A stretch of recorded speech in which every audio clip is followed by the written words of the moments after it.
to order the Parks and Recreation Commission meeting for Thursday, May 18th, 2023. It is 7 p.m.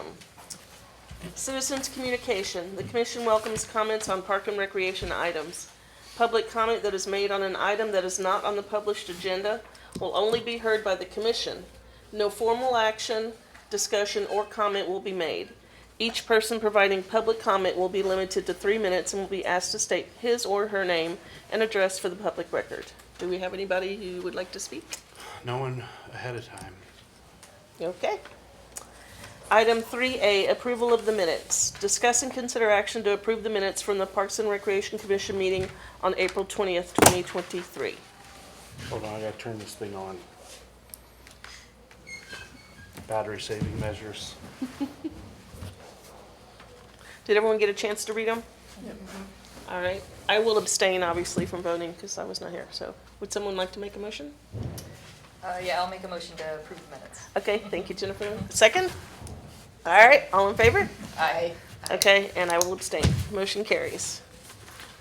Discuss only. Discussion regarding director's update, including information about project status updates, upcoming special events, and staffing. Shane. Should we? Yeah, we have a. Oh my gosh. We have a. Didn't you miss We have a me? multifamily. Do you want to bump them up, or do you want to roll? Oh, yeah. That'd be great. Yeah, we'll bump up 5A. Discuss and consider Heather Wild multifamily parkland dedication. Yeah, you just sit there with it.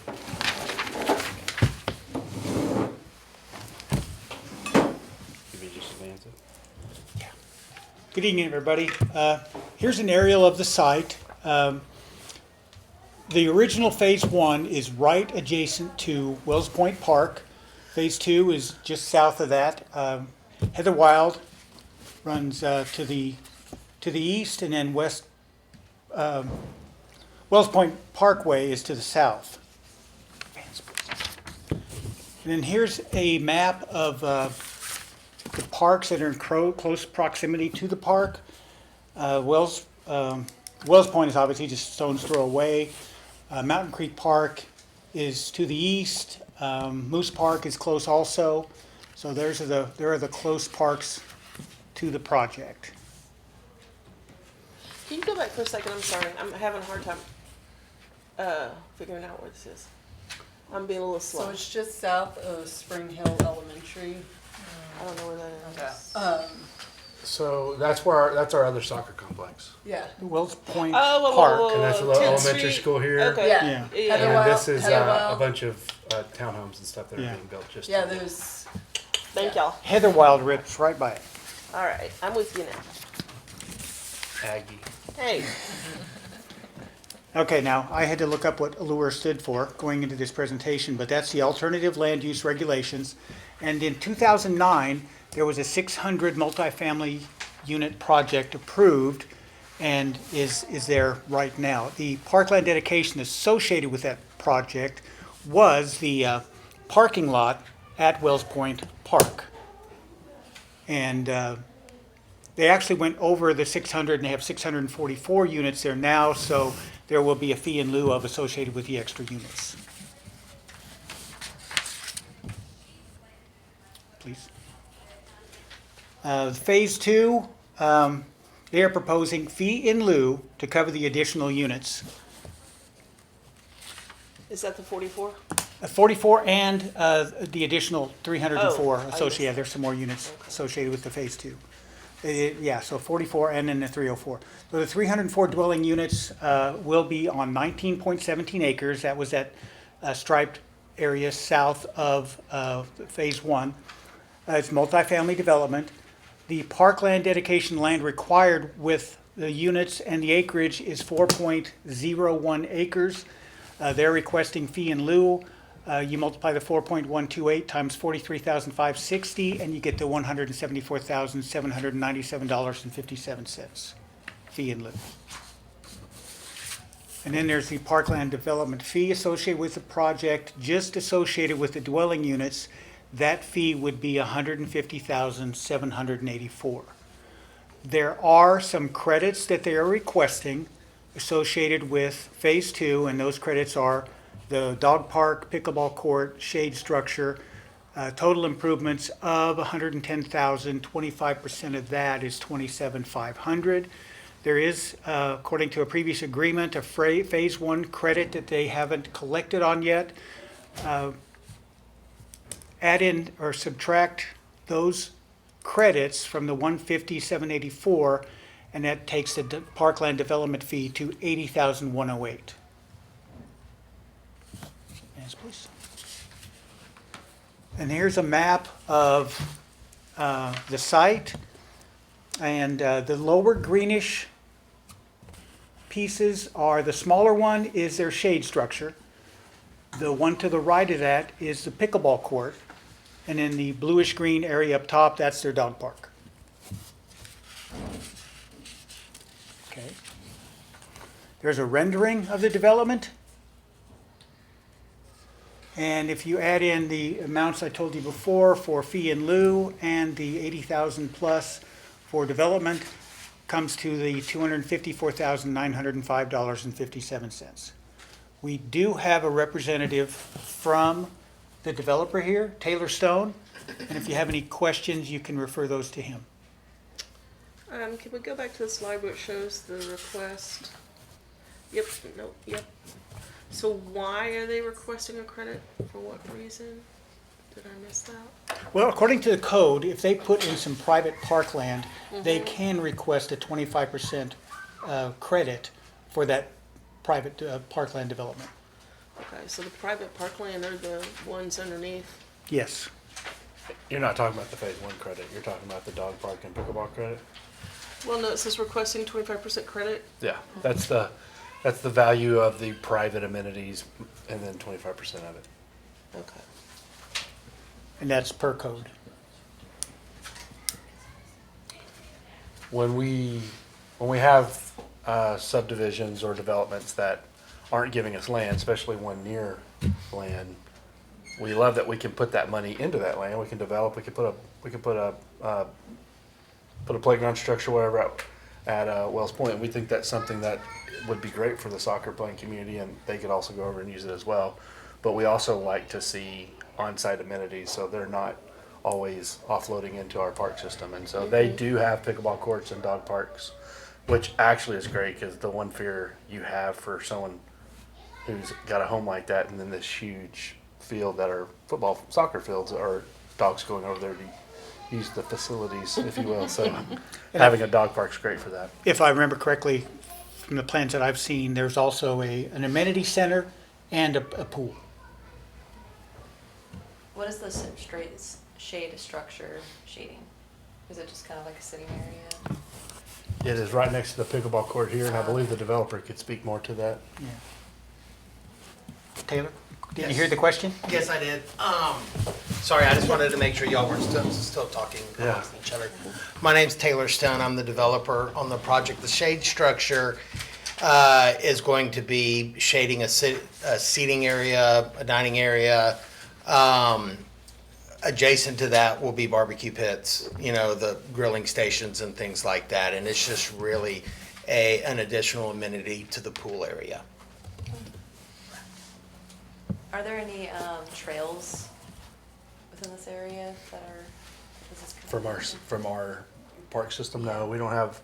We have trails like Settlers Valley trails that come from the backside of the high school, but they die over near the middle school. Okay. Nothing that connects to this area. Okay. Is there any opportunity for connectivity at a later time based upon where this is?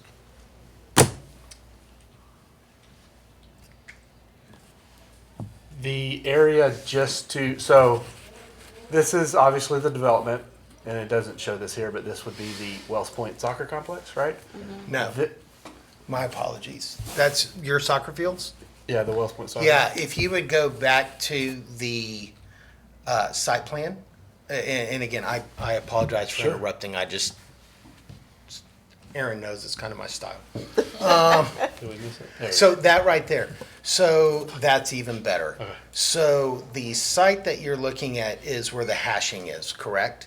And you're looking at it from Heather Wild Boulevard, looking into the site. So in fact, all those trees behind is the City of Austin subdivision in the back. Yeah, that's what I was fixing to explain. So Yeah. the area that you see back here is Austin ETJ. And the soccer field is actually across the city drainage easement, which is Plan East, just at the edge of the page. Then our Phase 1, which is currently under construction. And then it's the soccer field. So for a clear, all of this area here is Austin ETJ that we bump up to. So Okay. our fields ends our ETJ. Or ends our Yeah, yeah. Okay. border. Will there be connectivity to Wells Point right there? There's a parking lot in between it. Are you connecting the parking lot between your development? There is a super wide city mandated sidewalk running the entire length of the property. I don't want to Yeah, tell you you almost go exactly back what to the size it is, but I believe it's 10 foot. Probably But it's that's not what very was short. required by city, and I thought that was part of a connectivity Sure. system. Yeah, our trails are usually 10 feet. So Where is that? It's right, it runs parallel to the street. It's basically a Okay. giant sidewalk. Okay, so that's along the street. So there's nothing mid-complex to connect to Wells Point. So if somebody wants to go to Wells Point, they go out to the street, walk along the sidewalk. We correct? actually have a gate midway through the property line, Okay. halfway through. And so there's a sidewalk going between two of the buildings that connect through all the sidewalks through the properties that would connect to Wells Point Sports Park. Okay. So somebody wouldn't have to walk along the street if they don't want to. Correct. Okay. And what kind of private amenities were provided in Phase 1? I'm just curious. We have a pool, shade, dog park, paw spa, but so you can bathe your dogs and cats and whatever other animals are approved with paws. We have we have a bocce court. We have kind of a cornhole row for, I don't really know what to call it, but it's two sets of corn, so there's things for them to do. Yeah, cornhole lawn, yeah. So there's things for them to do there. In addition to a fitness center, screened-in porch, game room, and that would all be inside the clubhouse. And the credit from Phase 1 was credits that had not been used? We built extra things as part of Phase 1, and so that afforded, It's part of the 25%, but it's associated with amenities from Phase 1? yes. Oh, okay. And what's the breakdown of that? Well, no, if you went to that, there is a credit of 43,000 left over from Phase 1. Oh, okay. And at this, what would this be? And that would have been, in Phase 1, we did a shade structure, a dog park, and a sand volleyball, which I do want to say has since been removed, but we replaced it with the $15,000 check, which is the equivalent price of what that credit would have been. But but that gave a total of 65,000. We used 21,000 of that credit, and that left the $43,000 balance that we're trying to apply to this phase. Okay. Cool. Any other questions from this side of the room? All right. This is a discuss and consider, This so is, yeah. would anyone like to make a motion? Motion to approve as Okay. presented. Thank you, Chelsea. Chelsea makes a motion to approve. Would anyone like to second? Amy, you have a question. I don't know, if, like, it just seems like 25% credit for private amenities is kind of hard to swallow for me. Yeah. But that's standard, right? It's allowed in the code. I mean, Yeah. you can make it the recommendation that you don't accept it, and they can go to P and Z, and you know they can Yeah, go through the process with the fact that y'all made the motion not to apply the 25 or not to apply the 43 from phase one. yeah. You have a right to do whatever y'all want to do. I guess that's It's your like the bounds recommendation. of what we're allowed to recommend and not recommend. Yeah. I mean, I agree. I think the 25% is kind of hard to swallow. Would you like to rescind your motion then for further discussion? Yeah, sure. I'll rescind my Okay. vote. All right. You could ask the developer what happens if y'all don't issue the credit. How that affects.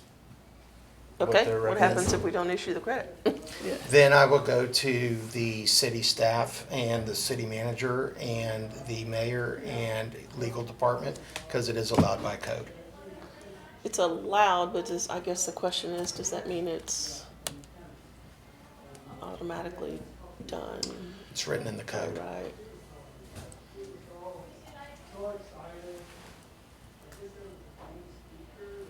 Y'all have the right to make the recommendation without it, and P and Z can overrule you with their final if they'd like.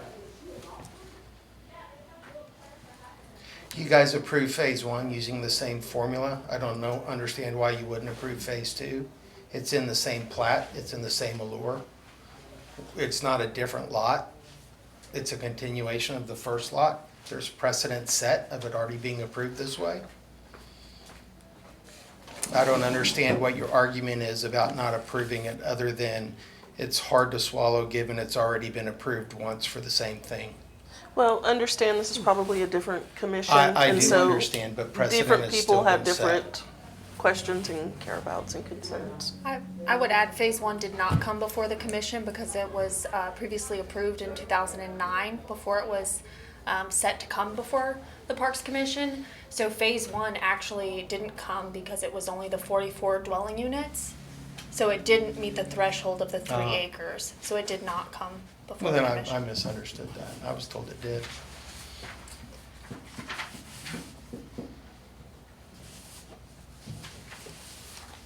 Hey Shane, is that a standard credit that's requested universally? Yeah, we have the ability to issue up to 25% credit, and usually, I think most recently we saw it at Terracar at Weiss because it was close to Lake Pflugerville.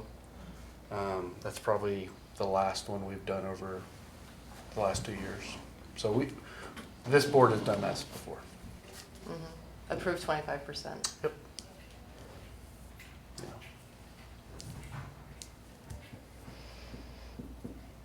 Yeah. Well, I mean, if it's standard practice and, Yeah. you know, y'all use the money well, I'll redo my motion to approve it as Okay. presented. All right, thank you, Chelsea. Do we have a second? If it is standard practice, then I will second. Yeah. I don't like it, but I will second. Yeah. Okay, thank you, Amy. All in favor say aye. Aye. Aye. Any opposed? All right, motion carries. Okay. Thank you. All right, is there anything else we want to move up, You might want to, given? looks like we've got, we could do the update to Gillen Creek since we have some staff here that have probably worked since 8, if not earlier this morning. You wanna move that up to Yeah, Gillen that's Creek? fine. So it'd be, we go next to 4C, Okay, just discuss only? okay, 4C, discussion regarding updates to the Gilliland Creek bathhouse project. It's all right if I sit here? All right Absolutely. to sit at the table, Wherever you wanna sit. the adult table. I say, where's the clicker? That's maybe where I need to. I can advance if you need me All to. right, thanks. Well, first off, thank you all. Appreciate you having us here. I'm Jeff Dunsworth. I'm your city engineer. Certainly want to commend you all for your dedication and volunteering spirit It's not, not everybody that finds the time to volunteer, but it certainly improves the community. So it's appreciated what you do for the community. This is a discussion and update on the Gilliland Creek. Once we referred to it as a bathhouse, but then realized it's far more than a bathhouse. It's quite a structure that we're putting up there. It's going to enhance the facilities, gain access, make it ADA acceptable or ADA accessible. I think it's going to really upgrade the facility, encourage a lot of people to come see it. This makes it far more accessible, usable, and we got rid of some very unsightly structures. It was pretty unsightly, the condition of those existing homes. Yeah, go ahead, please, sir. This is a rundown of our schedule. Our contractor issued the notice to proceed. We received the notice to proceed in late October. Our original substantial completion date was in May, but we've had 20 days added by our 20 calendar days added by our change order. We have to understand that this is a calendar day contract. Original contract required a 210 substantial, 250, 240 final. We've increased that time by 20 days. So we've got a revised substantial now that's in June 11th and a revised final that's July the 11th, 30 days later. Next slide, please, sir. Just briefly want to give you kind of an up by date or month by month game plan of what our contractor has accomplished and where he started and some of the challenges that they've encountered. We mobilized to the site in the month of November. We've had a kind of a rainy November that month, and they initiated a lot of their environmental work.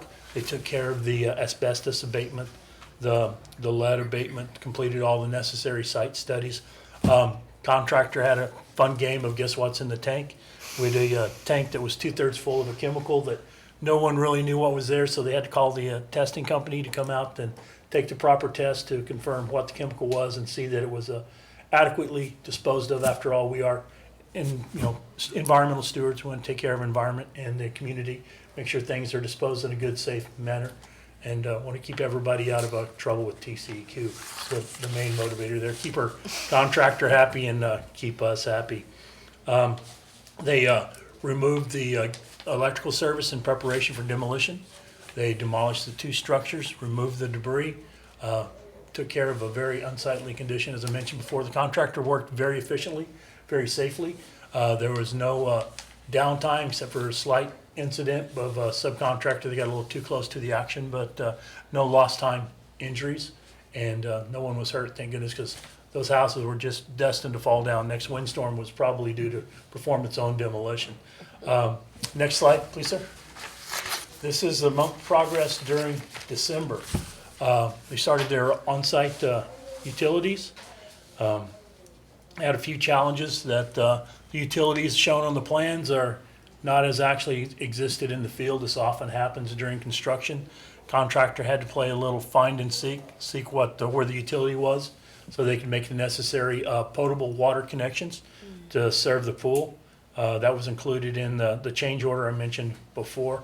Also had a minor setback that the existing pool heater was kind of out of date and had pretty much reached its life expectancy, and it decided to fail when a contractor, of course, had all the ditches open. 75,000 gallons of water rushed in on their work, so they missed a couple of days of work there, but they got a pretty versatile, contractor. They seem to meet the challenges head on. They reassess. They formulate a new game plan to adjust and overcome, just like some of my military comrades over there. Assess and overcome. Next slide, please, sir. The month of January, they had some cold weather, some minor setbacks, a little bit more rain, but they did, get their buried utilities in place. The storm and wastewater is all critical. Those have to be in place before they can proceed with the slab and the other site utilities. Next slide, please. This was in February. Contractor accomplished some key milestones in February. They initiated the excavation for their footing. They tested their utilities. Another challenge, it was discovered that the electrical panel, the existing electrical panel, not to throw anybody under the bus, but the previous electrician had wired a non-code compliant panel. It was found that the panel was for interior use only, and of course, we had it posted outside somewhere where it didn't meet code, so contractor had a slight delay there. They had to, once again, formulate a new code, reassess, overcome. They found a new panel that met code, met the exterior rating, had installed in the proper location or almost proper location. They had to go through a couple reinstalls to get the utilities in the right place, but they're moving forward. This next slide, please. The month of March, yet we was referred to it as Murphy shows up again. They initiated backfill of their the excavation, the footing excavations. These are pretty deep excavations. There's a lot of clay on site. The engineering design called for no slab movement more than an inch. And with this, they had to remove 7 feet of clay. If you know what the heave or vertical movement of clay can produce. So they went back with a structural base material, it's the same that they use on the roadway. This is a excessive amount of work that they had to put in, but it was in the plans and it was called for. I'm guaranteed we've got a sound structure. There's a sufficient amount of material there. And said the contractor, his supplier, we're still dealing with some of the residue of COVID. They had a material delay with all the construction going on. They ran short on base. Once again, held them up a few days waiting for a new supply. But once again, they reevaluated, reassessed, and overcome. Our construction manager found a supply source to help them out so they could lose minimal days as possible. Next slide, please. This is in the month of April. This is a great photo. It kind of shows activity on the ticketing booth. This is a key milestone. We've got forms in place, concrete forms in place, steel reinforcement, concrete placement is soon to be underway in a few days. We'll show you a photo of what happens in the next few months or next few weeks. All the plumbing is in place. All the floor slab plumbing is in place. This is a critical component, and I asked my construction manager inspector to check, double check, and recheck, make sure all the plumbing was there and it was in the right place. We want to get it right the first time.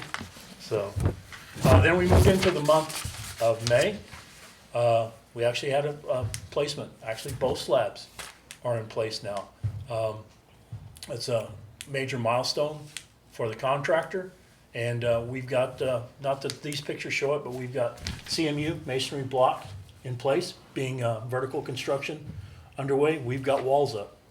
So it's definitely coming about. It looks much better than it did just even 20 days ago. Our contractor or subcontractors, they're motivated. We had a meeting in mid-April. They had lost a few days. We were concerned that their schedule was lagging. So we asked them to provide us a recoup schedule, how they're going to make up the time.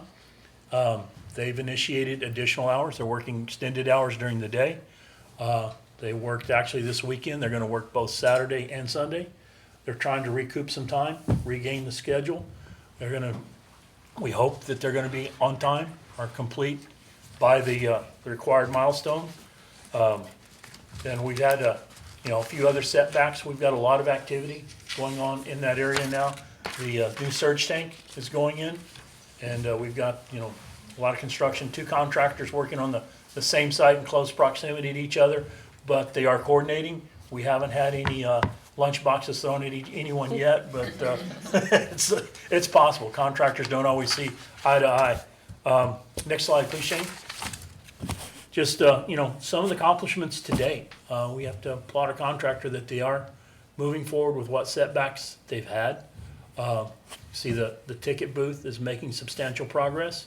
And just the current, we've got a new updated pay request, new schedule in that currently the work is 60% complete. That's dollars. And with about 80% of the construction time elapsed. This is once again a calendar day contract. During this construction though, we will find that the dollars will creep up on the percent time. We're getting to the more costly part of the construction with the HVAC units, the doors, the windows, plumbing fixtures that go in. They're more costly, And once again, those two, if you look at the two curves, you chart them out on a graph, they will start to approach each other, and we hope they match up close and run close together toward the end of completion. Next slide, please, sir. Said this is some of our contractors, just to summarize some of our contractor challenges to date. You know, we've got the surge tank construction that's kind of conflicting a little bit, but if our two contractors continue to work together, we hope that that'll come across in a timely manner. There'll be no delays. You know, they had the electrical panel that had to be replaced, the pool heater malfunction. You know, just the wet weather. Seems like we've had a really wet year, or wet spring. I guess it's is it El Nino or La Nina? I get the kids mixed up. I can't keep them straight.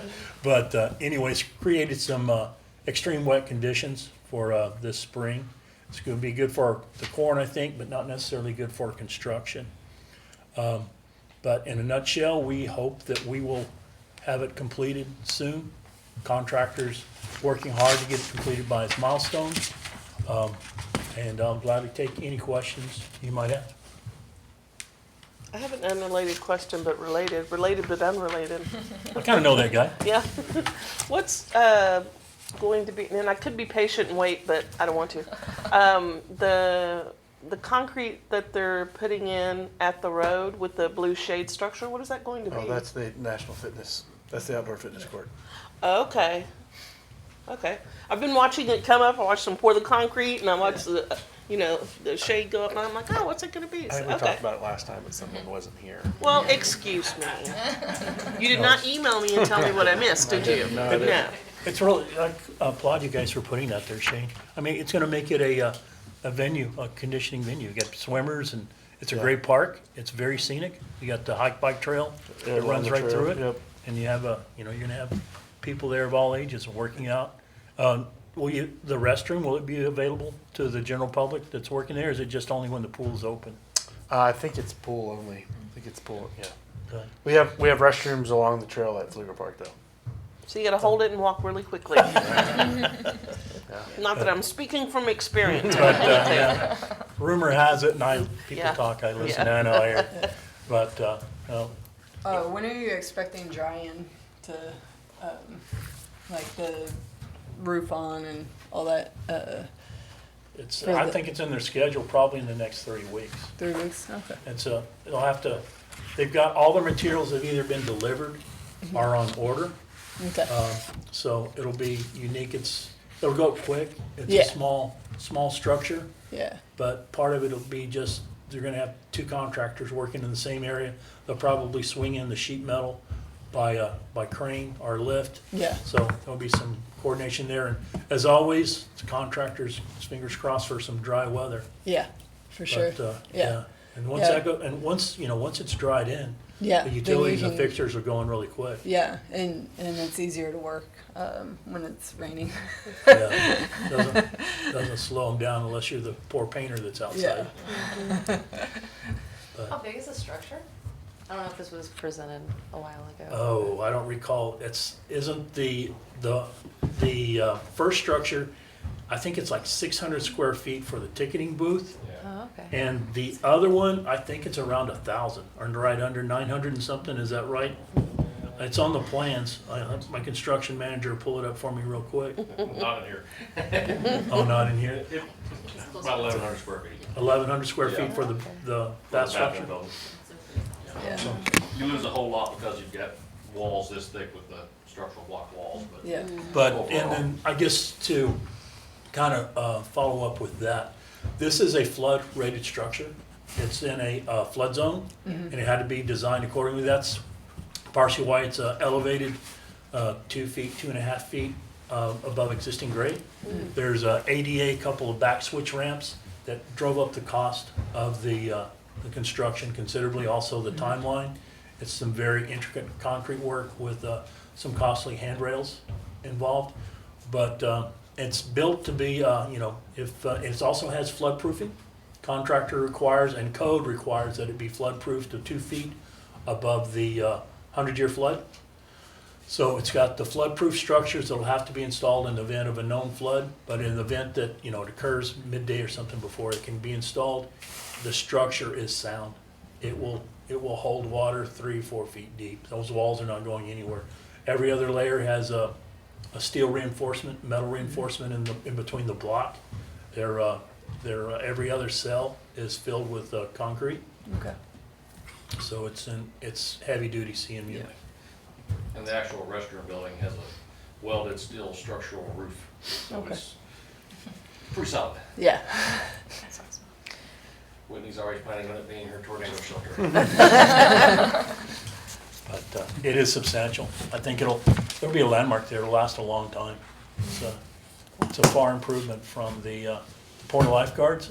I don't know how they are dedicated. The Yeah. lifeguards are out there in that shed with little or no air conditioning. Yeah, absolutely.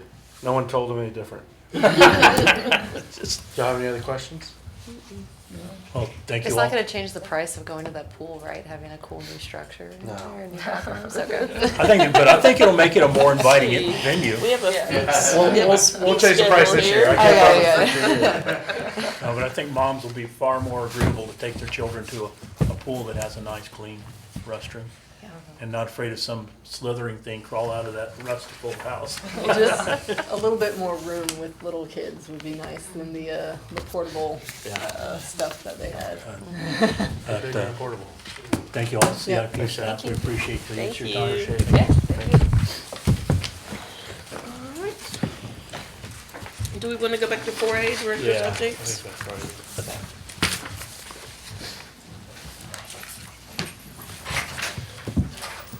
So 4A, discussion regarding director's updates, including information about project status updates, upcoming special events, and staffing. Take it away. All right.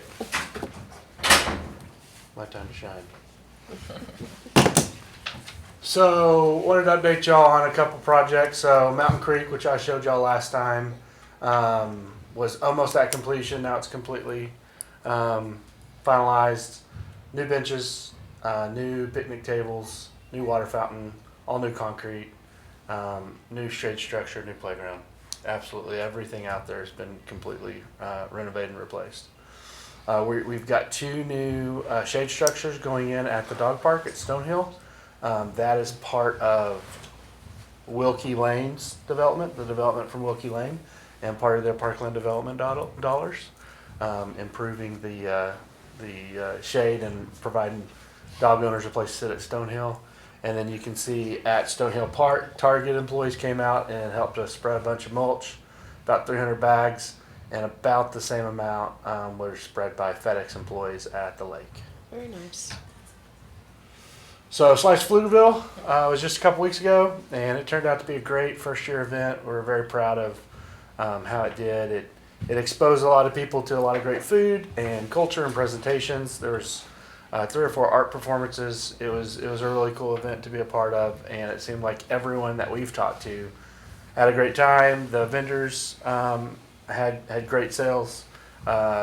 Food went well. We had 6,300 people in attendance, which is similar to Pride's event last year, which is a great first year number for us for any event. But that downtown event, we were over 2 hours on a dwell time too. So great for the vendors. People were milling around for, on an average 2 hours, taking in the sights and the bites and all the performances and all the vendors.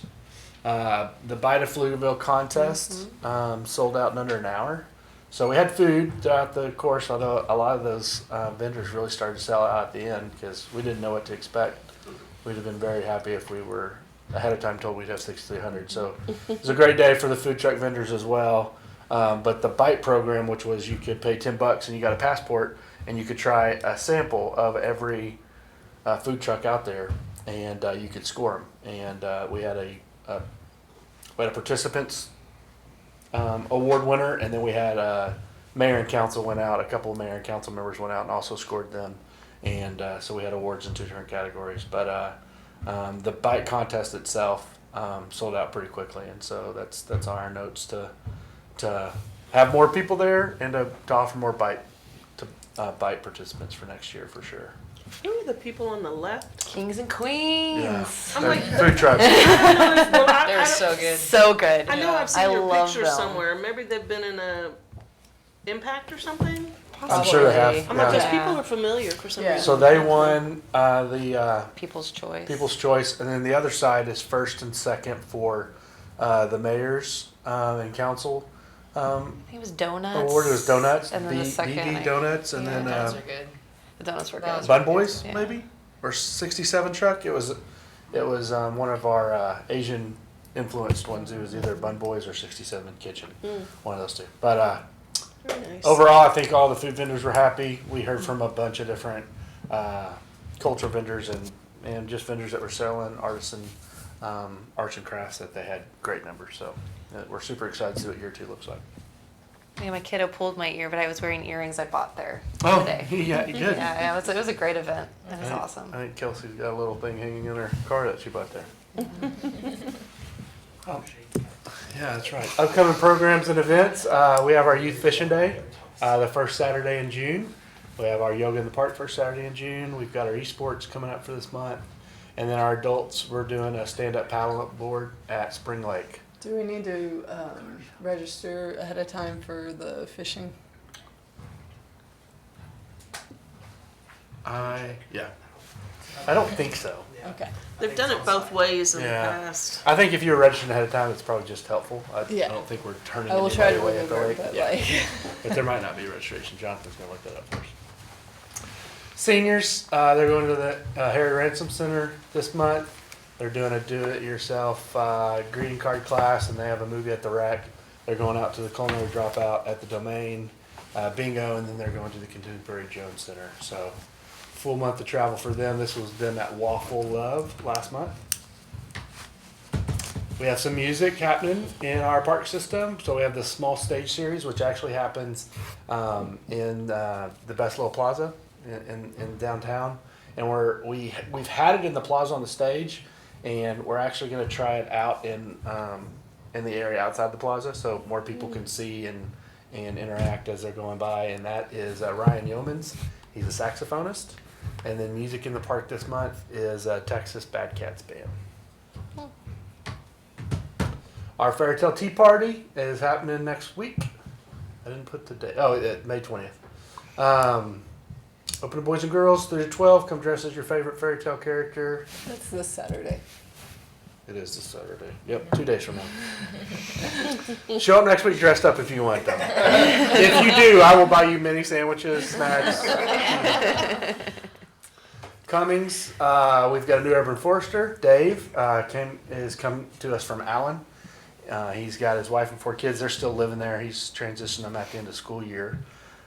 He's a veteran from the U.S. Army and just discovered a passion for trees once he got out of the military. And we're fortunate to have him. When he's not here, he's hiking and working on small engines. So he says his family keeps him pretty busy. So he didn't get to do those hobbies as much. Paisley Ogden is our new park ops tech. She worked for Greener Pastures Chicken Farm for 6 months, scuba diver, jet skiing, cliff jumping, loves animals. She actually was a camp counselor as well in the past. Yeah. So she's familiar with us and is working under Junior and Jose and that team. Got to meet her this week. Promotions, Jude, it will be promoted to lake manager. He's been with the city for about a year, working under the business ops coordinator position. He's got 2 teenage daughters, a diehard Stars fan, like we said. He's got the tattoos to show you, and proud U.S. citizen for over 30 years now. And Jeremiah, who y'all probably see at the front from time to time, he's always smiling, great guy. He's been with us for 8 months, has been in Parks and Rec for about 6 years, and he's transitioning from full-time rec center tech up front to our other park ranger, and he's super excited about that. Do we have 2 now? Well, we have 2 now, yeah. Okay. One of those other times you didn't show up, I guess. Yeah. Other promotions, Gabby went from our events admin tech to our events specialist. She's previously worked for the City of Hutto and for the Chamber of Hutto. Has been working for us since Deutschenfest. Her and Garrett's first week was Deutschenfest. So we dipped them right in the fire. But so they've been working us since last fall. And she enjoys wrestling. Her parents do a lot of the wrestling programming you see out in Hutto. And she's quite the artist. The shirt that we did in the logo for Slice of Pflugerville, she designed that. Oh, Yes, she's amazing. And then Garrett came to us from Killeen. He came he was in athletics in Killeen and came down here to work in events because of the move with Caitlin and the opportunity for Caitlin to work in the city manager's office. Gabby's moving into events and he's moving over to athletics. Oh, you might have missed that last month. Okay. Caitlin, our special event coordinator, worked for us for 4 years, got the opportunity to move under city management, and Slice and Deutschenfest will be under her, under city manager. We'll still running support, but those are more tourism opportunities to recruit other Okay. businesses. And so then we still have the smaller, the ones that happen in the park, like the egg events, and some of our other events, Gabby will be taking over. Okay. So super excited about that. And then this, folks, 0. no one's leaving. So you saw we added people and we have not lost people. We're super excited about that. Update on the fishing. There is a registration form to beat the line. It's a waiver. Okay. And so if you don't mind completing that, but There you go. if not, you Or can go. stand in line. Yeah. I can complete something on mine. Do you want to do fees before we do, or do you want to go get Jason? We can do fees. Is he outside? Yeah, they're just in the lobby. Just Which put him would on you ice. prefer? Would you rather just see the findings from the master plan, or would you rather go over? Y'all still have in discuss and consider a couple items. Submit subcommittee appointments, fee, user fee schedules for the year. I assume for subcommittee appointments, are we pushing it another week? I don't know. You Or probably another have month? the right to. Carol isn't able to be here, and But Carol did. she did send her request. Yeah. Stan didn't send anything. He's on vacation. Yeah, I mean, I don't know if you want to. I know we've kicked it a couple months. I don't know if you want to kick it one more. It's totally up to you. Yeah, I mean, I feel bad leaving people out. Yeah, Are y'all okay with kicking it I'm fine. down the kicking curb it. one more time? And it's like, all right, next month we're gonna have it. Whoever's No here. more. Put Okay. everyone No on notice. excuses. Okay. Okay, so we'll- we're gonna say what was the 4, Uh, 5B has been tabled. 5B, yeah.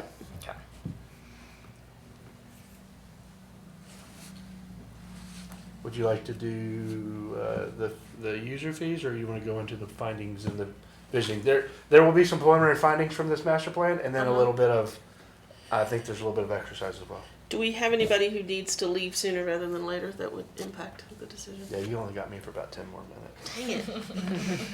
but then probably. So we get an steps in. upgrade? Yeah, for Okay. sure. Okay. So then, I don't really care. Okay, How we about can just stay on schedule. if you want. Okay, yep. Can we go get him? So we're gonna do 4B? Or are we talking about user fee? Where are you going? Where are you going? Where are you 4B. going? We were on. Sorry, we were on. Okay. So this is discuss only. Yep. So what we'll do with this is we'll have preliminary findings. You'll have some exercises potentially in here, some opportunities for discussion, and then we'll bring it about next month for y'all to. Yeah, go ahead. Oh, okay. We'll bring it back. We'll bring it back next month for y'all to vote on it and Okay. just send it to planning. and There are zoning. drinks in the cooler as well. Yeah, drinks in the cooler, snacks if anybody wants anything. Brain food, it's been a long day. Brain food, yeah. I hear you. I had Dr. Pepper since like, I don't even know. There you go. I don't even know. There you go. Living life dangerously like that. Love it. Sure, what ails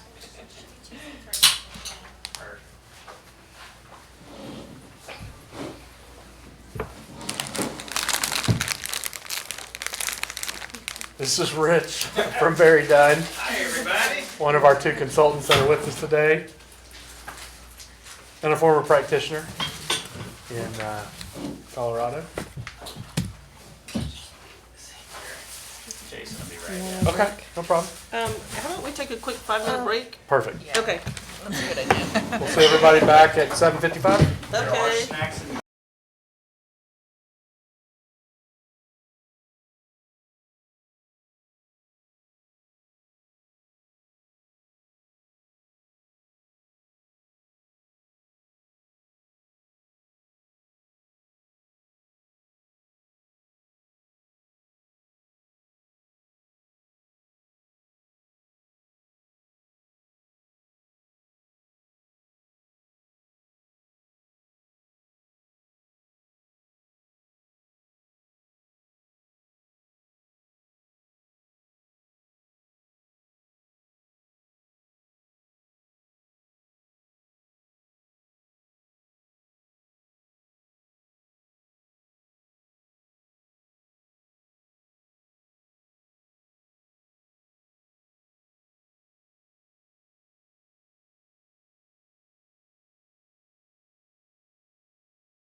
It is 7:55. Okay, so we have been working for over 18 months in some way or another with Barry Dunn, working on updating our master plan. They're here to present preliminary findings and take you through some exercises, and we're super excited to have you. They met with PCDC yesterday. They met with our whole staff yesterday for 4 hours at spare time. We provide lunch, and they introduced what they are telling y'all tonight to our staff. And then today, we also did a deep dive with our supervisor level as well. So we're doing all that. And Tuesday, we'll go to council in a work session and start to present the preliminary findings to them as well. And then we'll bring this back to y'all next month for it to be approved, ultimately go to planning and zoning, and hopefully get adopted by council. So, Jason, take it away. Thank you. Hi, I'm Jason Gink with Barry Dunn. I know I've met some of you before, but I'm not sure if I've met all of you. I presented once before to this group and had a really good conversation, kickoff through the planning process, and it's a real pleasure to be back with you this evening. And we are here tonight to give you some preliminary findings. I think that's important because we really do want to hear your voice, get your input, and build that in as we move forward with our final recommendations. But it has been an absolute pleasure serving your community, and I can't wait to give you some of the highlights from our planning efforts. I also appreciate that we've designated till midnight. Is that right? We're here? Yeah. We got pizza coming a few hours later. Food, guys. So that's why the caffeine's here. Don't worry. While we have been quite comprehensive, we have really tried to hit highlights for this evening to make it more digestible, and certainly we're available for questions. With me is my colleague, Rich Newman. Hi, Rich Newman, Senior Consultant with Barry Dunn. It's really a pleasure to be here at Pflugerville. We've learned so much hand in hand. It's just been a great experience. It really has been. I'm not just saying that, but we're excited to share these results with you. And again, as Jason mentioned, happy to answer any questions you might have. Excellent. Go ahead and get started. Overview of this evening, kind of some of the key areas that we want to highlight for you, basic agenda as we go through the presentation. You've seen this already. This is taken verbatim out of your request for proposal and really framing what this is. Just as a reminder, as you already know, I am sure, we're really focusing on the next 10 years to make sure that we are hopefully creating a flexible roadmap for success for the next 10 years, specifically for the Parks and Recreation Department. Sustainable outcomes, really what we're trying to say here is that we really believe in action-oriented planning at Barry Dunn. All of our consultants are former local government practitioners. I served in local government for over 27 years. Most recently as a Park and Recreation Director, and that doesn't mean I know everything about Pflugerville. I definitely don't, but at least I can generally understand the importance of actionable planning. This just kind of highlights, if you will, the different phases. And again, folks, I'm going too fast, just stop me. First phase being project management. Second phase, focusing primarily on public input, community engagement and outreach, and I can't wait to give you some details about that in a few minutes. Data collection. We did a very deep dive on the data and analysis portion of this project. Again, we'll provide some highlights this evening to give you some good information about that. Phase 3 continues actually on the next slide, I believe. Yeah, it does. Kind of more areas there to get an idea of what we're looking at. Just keeps going. This phase. You asked us to do a lot, and we really wanted to. So. That's right. I appreciate that. And we're at Visioning. So you might recognize that photo on the bottom, I believe. One of the exercises that this group and others had done through the planning process. But right now we're at Visioning. We've listened very carefully to the community, to your partners, to officials, to staff. Now we're reporting what we heard, and we want to see if what we heard was correct. And so we're coming back to now what we're calling visioning to connect the dots, so to speak, before the plan is finalized. The next two phases will be, of course, the draft plan document itself. We will be creating both a full in-depth with all the analysis plan document for Shane and team. We will also be creating a high-level infographic style, accessible, easy to follow guide for the plan document. And lastly, I wanted to just emphasize, we also have an additional phase, which is kind of a hallmark of what we do. We will come back and work with the team and really help shape the first 18 months of execution, of the plan, just to make sure we're off and running. That is essentially the overview of the phases of the plan. If you have any questions, feel free to stop me. I'll continue to roll. This is an area we're really excited about. We're actually excited about the whole plan, of course, but the engagement efforts that had been conducted.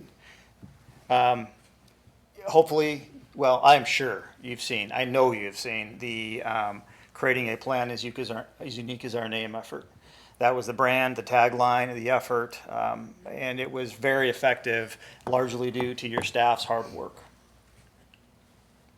Some images, that trailer, you may know this already, but staff put 140 miles on that trailer this past year. That means staff worked tirelessly to get into every nook and cranny of your community to try to get every voice in the community heard. Personally, I think that chalkboard has made national news on RPA, and that was entirely the idea driven by your staff team. I think it was absolutely awesome.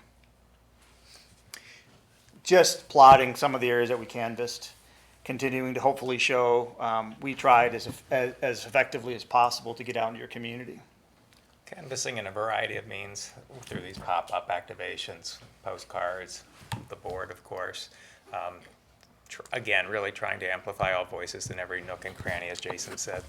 Even in some cases, community dinners. We sat down and had dinners with your community members to have conversations about the future. Thank you, Shane. This one was fun. Of course, we had the online social pinpoint site. You probably used it.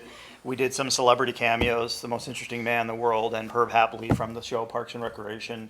We've tracked really high engagement numbers there, and that was a pleasure to do that exercise.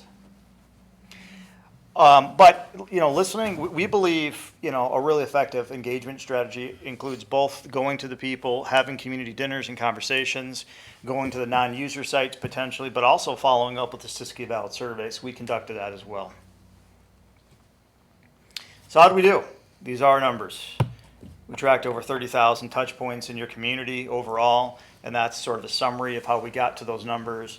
Barry Dunn, who's been doing this consulting, and right now we have over 100 projects live across the United States. We've never seen numbers this high, ever. Your community, your staff has done an absolute rock star job. As a matter of fact, other clients, other communities now are saying they want to be Pflugerville's planning process. It's challenging because not as many staff are as supportive and as engaged in the overall process, which makes such a difference. It just does. And don't take our word for it. You guys did win an award. You were recognized by the state of Texas as the finest of promotional and marketing excellence for this planning effort. There's a photo of some of your team members. I'm sure you recognize, but wow, great job. I'm just really humbled by how hard your team has worked to move this plan forward and engage the community. My tuxedo was dirty. And so we're going to just touch upon a few of these key engagement findings, again, keeping this at the very highest level. But this is talking to the people and asking basically, what are the key benefits of Parks and Rec here in Pflugerville? And this is what they said. Giving families things to do, supporting high quality of life, healthy lifestyles, things for seniors to do, adults to do, and improving mental health and reducing stress. So we heard that loud and clear. And we actually found out through our research that 78% of residents have visited parks and recreation facilities this past year. Some of them, almost half of them, weekly or daily, which is fantastic. And 81% rated the existing facilities in either good or excellent condition. How does that 78% compare to other communities? Do you know? High. I'm just curious. Very high.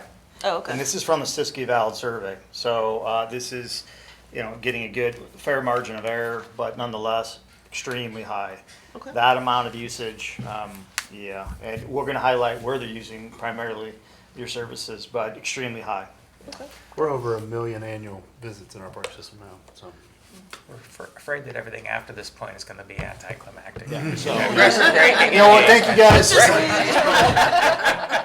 But it's really remarkable. I mean, really, we estimated about roughly as 25% of the population actually participated in this process. That's extraordinary.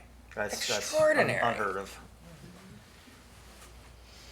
Top 4 reasons folks gave for not visiting, and we always ask this question because you want to know, those non-users, and that's something that we always focus on when we're out doing the pop-ups, because it's easy to get engaged people here in your facilities, but you're out in the community and you can really gauge kind of what might be some of those barriers. And 30% said too busy, 24% simply weren't interested, 24% were unaware of the locations and or the services, and then 20% said a lack of adequate facilities or amenities to meet their needs. And we should be careful reading too much into that, because there's always ways to dig through that data, and we'll touch on that a little bit more as we go here. Because again, a lot of times awareness is a challenge in every organization. You could have the best programming in the world, but if nobody knows about it, that's a problem. And we can always do a better job, so just throw that in there. And here are some major findings. These are the primary needs according to the data. And trails and mobility is really, really high. They play a significant role in livability, transit, and wellness. We know that. So it's important that we continue to look at trail connections and extensions. They're in high demand, so everybody wants to be close to an easy access point to get on this, this excellent network of trails. Some might say that Pflugerville has per capita the most trails in the state of Texas. I would say that. We might come back to that later. But you guys do a great job in providing trails at a level really off the charts compared to other communities. And continuing along with the trails, completing the master plan from 2014 would provide nearly 95% of residents access within a 10-minute walk from their homes. So again, it's really important to this community. And again, I think we want to be careful when we start to unpack some of these major findings. A lot of these might be seen as overly critical. They're not, of course. These are people that are just asking for these things. For every suggestion they offer, keep in mind that they're giving incredible praise to this staff and this organization and these facilities. They really value this and cherish it. So just keep that in mind. It's nice to say that. And, and here's an example of what I was mentioning earlier. You're probably thinking, what did Jason say? Are you kidding me? How do we compare to Austin or Dallas or even our neighbors? And this slide is intended to give you that example of trails, miles of trail per every 2,000 residents for Pflugerville, 1.49. You're seeing that on the right. If you look at the other comparisons from Round Rock, Cedar Park, Allen, so forth and so on, you can see the numbers. Significantly lower. As well as, I believe, and go ahead, Shane. On the next slide, we're looking at, okay, great, but what about larger cities? You may think other cities have a larger per capita, and actually they don't. So it kind of gives you an idea. Pflugerville has a very unique opportunity, I think, to further celebrate and embrace what you guys are already doing with your trail system. Aquatics, a very clear need in the community. We've got a lot of feedback that people would love to have an indoor aquatic facility first and foremost with lap lanes, but also additional splash pads and upgrades at existing pool and park, absolutely. And the same can be said for sports fields. Nothing stood out as equally in demand. So soccer fields, baseball, basketball, pickleball, they're all valued, and the more the merrier. Shade, no surprise there on a day like today. Everybody really would love to see shade wherever possible. So in fact, whenever they recommend something like a new water feature, they would say, with appropriate shade, of course. One thing I want to mention here, which is very interesting, I think, is that there are people that are new to using your system that have lived here for years. What we're seeing is a trend across the United States, particularly in the last 5 years, is sort of a renaissance with outdoor recreation. So that may sound very strange to people that are so committed to parks and recreation, but you have people likely in your community that might be using the trails for the first time in their lives. Well, unlikely because your trail system is heavily utilized, but interacting and recreating in ways they haven't before. So now they're outside for longer periods of time than maybe they've realized and say, wait a second, it's hot. I want shade.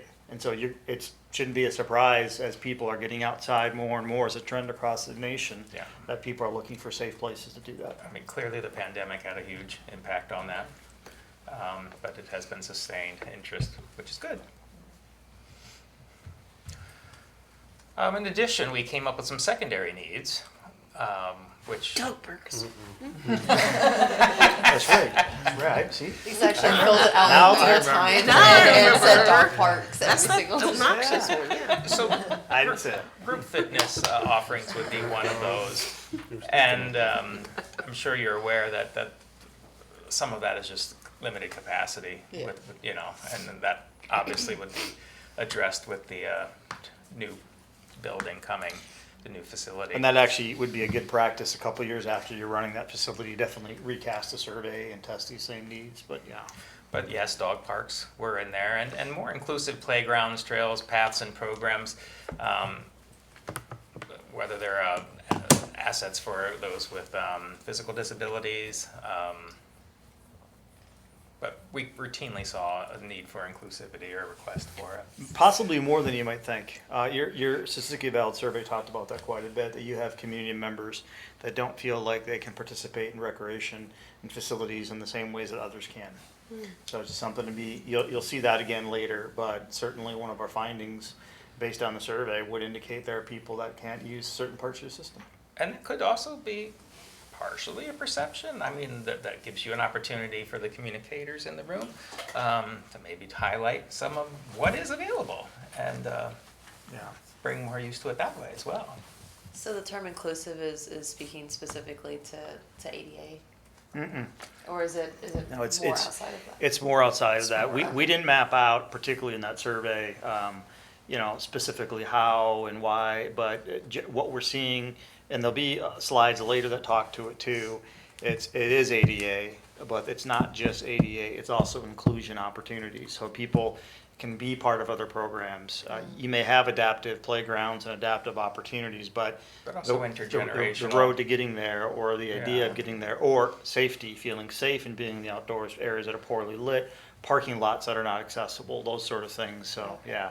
And the good news is, while we're giving you high-level findings, your staff will have every single data point of the exact words that were stated, and as well as crosstabs from the survey. So you can really dive deep into that. I think it's important to say that we're hitting standards, obviously, for ADA and things like that, but once you've put yourself in a scenario where you're having to walk with crutches or you're in a wheelchair or something like that, you see that sometimes standard maybe is the bare minimum. Yeah. One easy example I think I'll give you from that staff had said yesterday in a larger vision session was a beautiful, very large sports complex that they were at that did not have adequate seating, and seeing a person with limited mobility that wanted to watch someone play couldn't because they had nowhere to rest. Just things like that. That might be an easier way to take it away. Just the idea of just having an ability to sit down and rest safely while you watch a sporting activity. This was fun. This is one of the last items we're sharing the general engagement, but we asked people if they had $100, how do they spend it? And we like doing it that way so people don't go too tied up on what is the cost of these things, but it gives you an idea. I think this is very consistent with staff input and the general survey findings, taking care of what you have. People want you to take care of what you have. They also want you to develop and improve indoor facilities. I think that you're well on your way, especially with the flagship new recreation center. Planting of new trees and preserving existing trees, both on the shade as well as the resiliency of your community, is a high priority. Acquisition and development of walking and biking trails, as well as acquisition of new parkland and open space. So it's no surprise with the maintenance as communities continue to grow at, especially at a rapid pace. They're frequently, the rate of growth outpaces the ability to take care of it. So it's just something to be mindful of. So Shane said, you know what, Jason, trends isn't enough for us. We really want to take, of course it did. We want to take this to another level, and I thought what your team did was brilliant. They took trends, but then they said, we did all this research, but we want to talk to the Austin area. We want to talk to our neighbors. We want to talk to national leaders in Parks and Recreation from all over the country and give us feedback. So that's what we did. And we did that, again, just to look at the highest quality, have another sounding board, give us opportunities. We'd hate to go 5 years in this plan and regret that we didn't do this and say, why didn't we ask? So we did ask. That's some of the cities. and organizations that participated. You'll see many in Texas, you'll see many outside of Texas. By the way, here again, trend setting, your team doing this. Now, almost every planning effort wants to do what Pflugerville's doing, do this exact same thing. So kudos again to your team. But the dark shade is the Austin area, green is Texas, and light blue is national. And the four that I'm going to highlight are number one, inclusion. So we'll come back to that again. Where technology meets recreation, taking advantage of opportunities there. Continuing to develop and advancing new service areas. It's funny, pickleball is still listed as a new service area. I find that's interesting, but nonetheless it was. Nature and open space, but also mental health. Mental health being a large factor, and really understanding how what you do in Pflugerville really influences the mental health and vitality of your entire community. So again, voices of the experts, locally, regionally, and across the nation. And again, you guys have created this, and you've given this to the field, and it's kind of a big deal. People are kind of going nuts about it, so good for you. What's the y-axis? I'm just curious. Like whenever, you know, there's, Yeah, the like if something's like, numbers- you know, double the size, like what does that mean?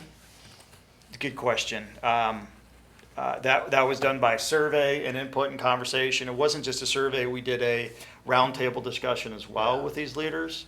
So we did help promote the discussions by doing a survey. So this is the data from the survey that we collected. And I apologize, I don't have the numbers handy. Oh, that's okay. But I yeah, was just curious. We thought it was interesting though, when we were coming up with the concept, master plan process is very interesting because you're looking at 10 years, but you look pretty inward pretty quick too. I don't know why that is, but you end up putting blinders on in some ways. And so we were like, we don't want that. You know, we want to make sure that the people we're talking to, the citizens we're talking to, you know, city leadership, ourselves, very done.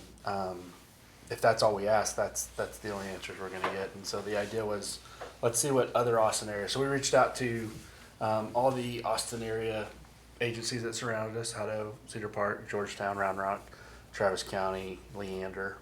And what's interesting, you can see Austin's were pretty spread out. Like, I think those are 1 or 2 data points each, and so you see they're pretty spread out. And then Texas, we had 6 to 8 folks from across the state also participating, people that I knew that I thought would take the time to participate and give us honest feedback. And then the same thing nationally, someone from NRPA, someone from another consulting firm, so we had a different perspective from that. And then we had folks on the West Coast, we had a couple from Seattle, and then we had ones on the East Coast. We had folks in Miami and North Carolina and New York, and then we had some people in the middle from Indiana and Chicago, Chicagoland area. And so we thought, and one from Missouri. So we thought it would give us a pretty good spread nationally. But it's interesting to see if you'd only done the Austin or if you'd only done the full range of what really matters in our industry is how everyone scores are combined, you know. So I like the Texas and Austin inclusion. That's, yep. yeah. I told you, I promised we'd be coming back to that again, right, on the inclusion areas, yeah. It's also interesting things like, you know, land acquisition, for example, wasn't big in Austin, for example, because I think it's just happening at a pace that they're just trying to survive, or even like new programs like pickleball, for example. I think Austin, when we talk about pickleball in this area, I think Dripping Springs, they have like a pickleball court that's got professional pickleball teams. Like, it's saturated more in Austin than it is in Odessa or Amarillo, for example. You know what I mean? And so it's interesting what is important to us in the Austin area, what's important to folks Texas, and what's important to folks nationwide.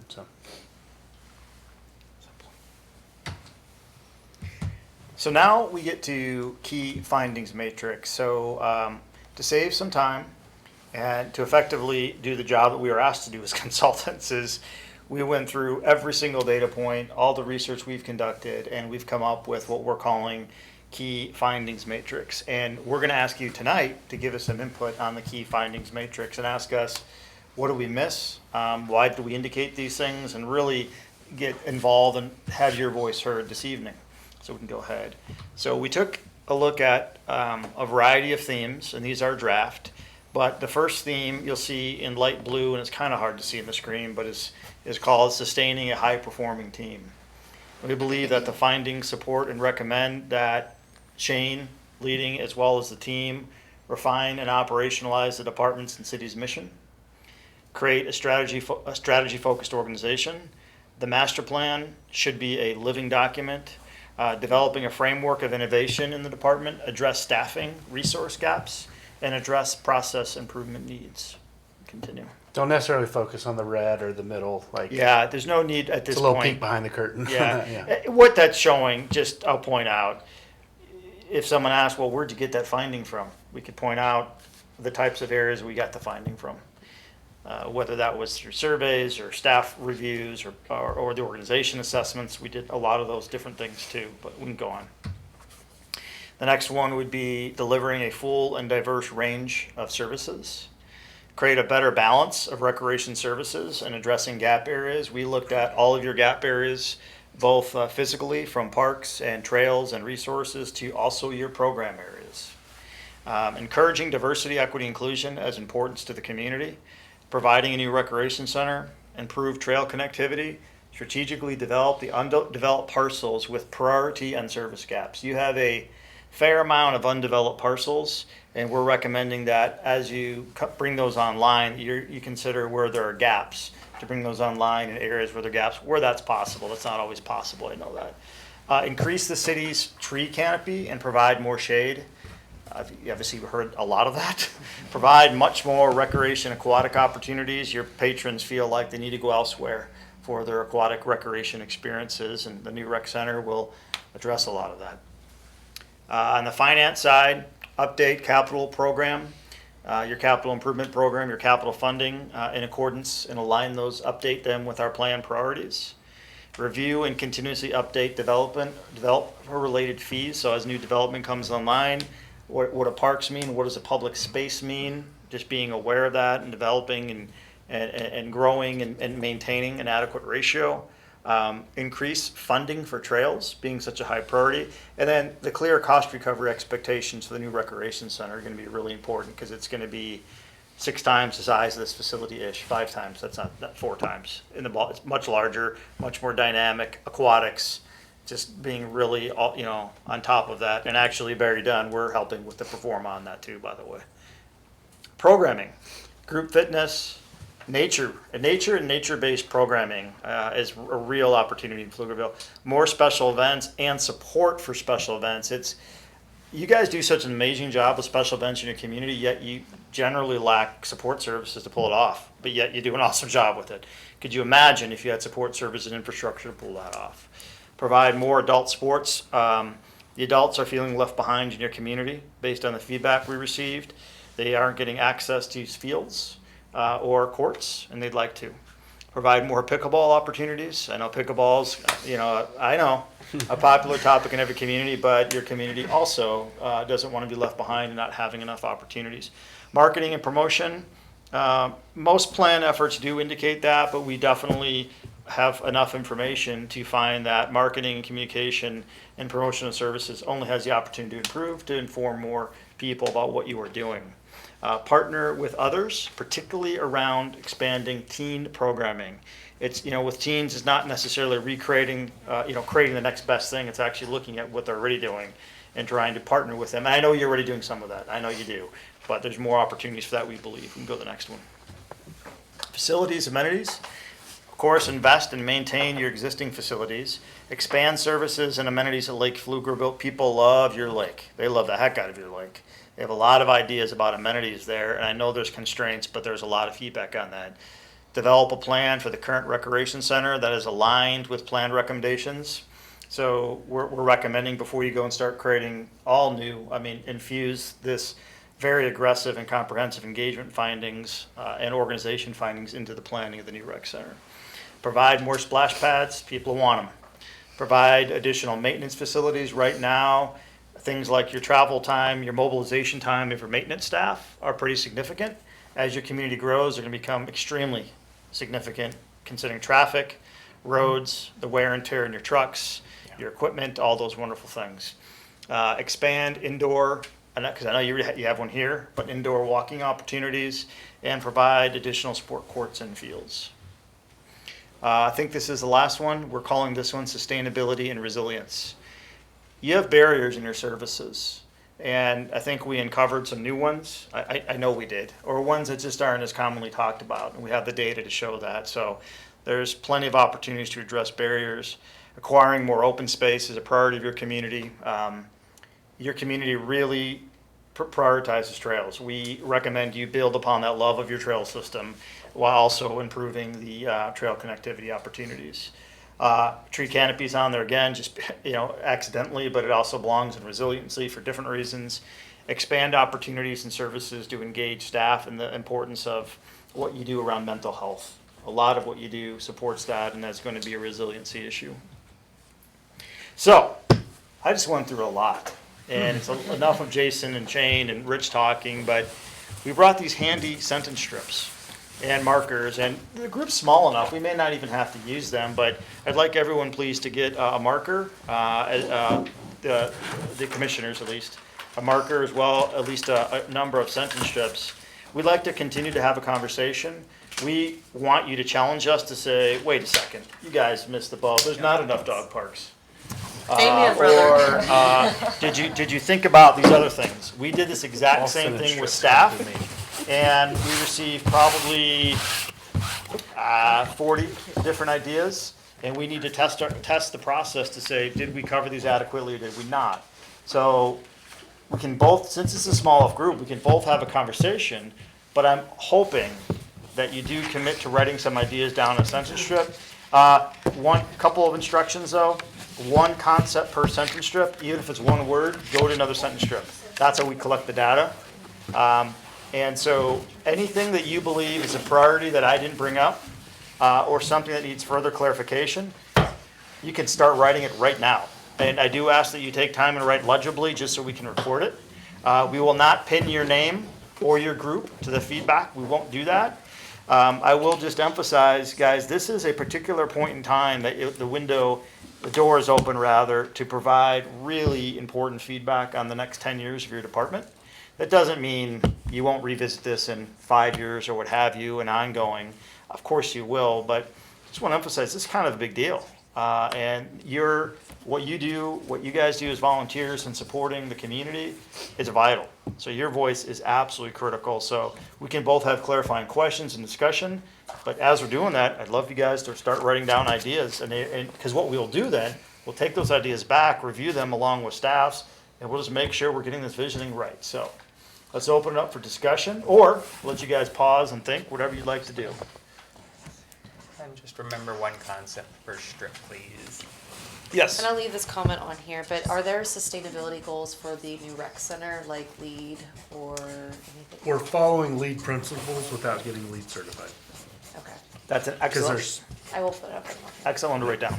Yeah, no, I said I'll write down too. Yeah, I didn't mean it like that. No, but- okay. Yeah, Chelsea she wasn't here. We actually did that's exercise last year at the end of the session, and that was, the lead came up. Yeah. And this commission voted on, they said, okay, you have a budget, and what are the things that are the biggest priority? And that was a big part of the discussion Yeah. about whether or not it's LEED certified or Right. LEED. I think, well, ultimately with this group and the steering committee group and just I think overall what they've seen in other practices, BRS, the design firm, is that you can go through and actually make sure you're following all the LEED steps and not pay the certification fees that can cost a lot more on the inspection of the building. You're Right. requiring the Sure. documentation. So you can't brand yourself as LEED certified, but you can say that you followed all the LEED practices. You were able to, you could have achieved the Yep. following goals. or Yep, if you'd whatever have it spent is. another 50,000 on it or Yeah, I I think it forgot would be how to interesting. write on this kind of or stuff. 500,000. I know, right? I mean, it's been a few years. It's like when you. My letters aren't big enough. I recall using them in second grade to learn cursive. frankly, great. Yeah, at that time, exactly. but- So, guys, and remember, no idea is a bad idea. This is yes and. You never know when your idea might build into something else, so Junior might please have a say. don't hold back. So it could be like specific too. Ultra specific. You can be as specific as you'd like. Okay. You can say, I need more better AV equipment, I shouldn't say that, different technology in this room, or whatever, it's very, also, you guys represent obviously the constituents, so, and the stakeholders in the community. You may not be sure about writing something down, but realize someone has grabbed your ear and asked you, why don't we have more pickleball courts for Shane? And just write it down. For Shane specifically. Specifically, But right. you guys are doing a great job. Please continue, and at any time, ask a question. No, sir. It was the personal space question, not the yard. Do we have any parks in Pflugerville that have the, I forget, like the rubberized, like playground We material? have one pour and play Oh, spot. yeah, pour and play, okay. Yeah, it's new for us. How is that holding up? How long has it been there? It's only been there for, About 6 months. yeah, 6 months. 6 months. It's secluded willow. We put it in last summer. I guess it's a, well, We did it at an probably a elementary year. school and it's holding up pretty well, but yeah, it gets the ADA accessible point to the hard. is it fully poured or is it a combo where there's paths? There, it's fully poured. It was Oh, a small, it was a okay. small part. Oh, okay, It was fully poured. There's no mulch out there. okay, It Ours goes is a straight from combo. concrete to fully poured to the structure itself. okay, okay. And we do also have turf mounds at Wilbarton Creek. And it's the called only- poured and play? Yeah, poured in play. Pour and play. Poured In? Play. place. Place. Poured in place. I mean, I should know this too, cause I've. Just but put I- play. We know what we're No, talking I'm about. gonna say, I'll know what you mean, I promise. okay. Call it poured and play. Okay, well, that's one's gotta be a good one. A new, I'm just gonna steal it. If you need more sentence Was strips, that just one raise thing? your hand, we'll bring them over, we'd be happy to. Just one thing. Wow, that's incredible. Hold on, let me check this out. You know, I I'm actually glad did- you gave it straight to the boss There was one time that I actually, after I gave these instructions, one person literally taped a sentence strip to another one so they can have a longer concept. Oh, wow, I've never seen that. Well, I had to be specific. That's You good. said be specific. That's great. Keep going. If you got more, keep rolling. He's just reading your. I know, right? I feel threatened. Right. Lisa, We would have known who said that. Lisa, Oh my gosh. with water for swimming. Well, and I could also eating and shopping because like we go to Cedar Park and the biggest miss that they have is people go out there from South Austin, from all over, but once they get there, there's nothing for the humans to do but watch the dogs, and that's great. But once your dogs are done playing, you should be able to go eat or have something to drink or go shopping. Yeah. Everything that's dog friendly. We I mean, actually, you're missing out on commerce opportunities. we actually did hear feedback about the blending of retail and parks recreation related activities, whether that's special events, dog parks, you name it. Good opportunities for that. So great. You guys keep going. And you can go in a totally different direction if you want. You can be as ultra specific as you like, but you guys are doing a great job. Trailer food parks, like more of that, like would be really, really cool. And maybe, I don't think there's cause that's not Parkland at the current one. No, that's a private spot. Yeah, because there are 2 private food truck parks in Pflugerville, at least that I know of. This one gets a. Would it be possible to have, I guess there could be a partnership there. We're working on a food truck policy that'll see us allow food trucks in the park system.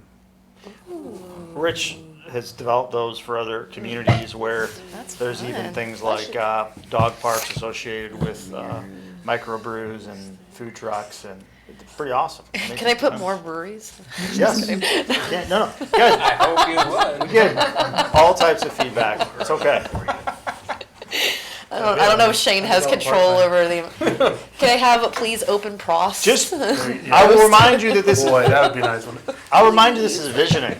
You guys anything goes right now, then it's up to us just to make sure how it folds into the process and we don't judge, it's not us to judge, but to bring that back to Shane and team as far as everything we've heard. So this is the time to really share your visionary ideas.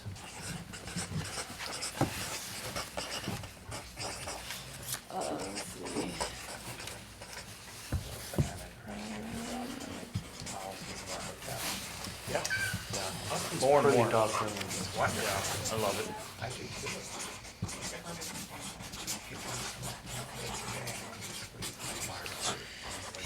Yeah, I missed my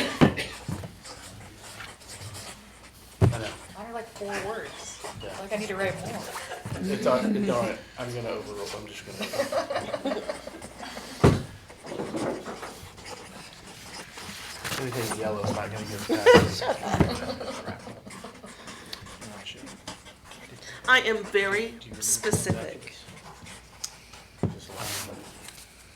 Well, Emily knows. Okay, yeah. Back in the day. This one only has 3 words. I got 3. The dog park. No, dog-friendly restaurant. Oh, there you go. That's a great one. Yeah, because like mine would love, but I'm not gonna drive to the Domain and take my dogs to when there's little Fifi and my dogs are like dirty. And the sound They live effects in are the best. Pflugerville, not Domain. You think dogs? You think domain dogs judge your dogs? I think they try. Mine would just sit on them, so it really wouldn't matter. There you go. Yeah. I could for you already for that. Let's see. Chow down. Food and dog park. What is that? The trail that it goes along Gillen Park, and then you have to like go up to the street to Oh, like Heritage Park. Heritage, It's yeah, the Heritage Park Loop. area. Because I'm It's making a comment Heritage about Loop just is like better the- signage when like We've heard a that. trail goes into like a way that's Yeah. not intuitive. Yeah. Because We've definitely heard that, so please write Yeah. that down. Wait, Yeah. you just brought me. Yeah, like reminded me of wayfinding. something. We've heard wayfinding as well. So excellent. I know we're doing a lot of it, but I'm just gonna say more art. More Where's art, that? just more. The Are we doing okay on that side? crosswalk Do you need any more that is strips? at Applewood Any more and strips? Are you good? Railroad. That you can push a button. I guess I'll do and one more. What's that called? Pedestrian crosswalk. Yeah, but a blinking. A blinking pedestrian. Is that what you would say? Yeah. Skull. Should make separate colors. Make it colorful. Yeah, don't grab yellow because I'm overrule any of I those. think I'm good. I don't know that I'll have more than 30 more ideas. Change your mind. Yeah.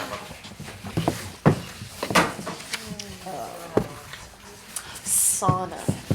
There you go. I mean, there's planned to be a sauna and Dry sauna. a dry sauna. Look, I have an orange. More dog parks. See yellow. Please see yellow. So I'm gonna give you We're guys getting a new climbing gym. another three more minutes. The pressure, the pressure. Three more minutes of time for this particular exercise. So you're at 8:37. Clock is fast. 8:37. We'll go to 8:40. Yeah, you gotta look at yours.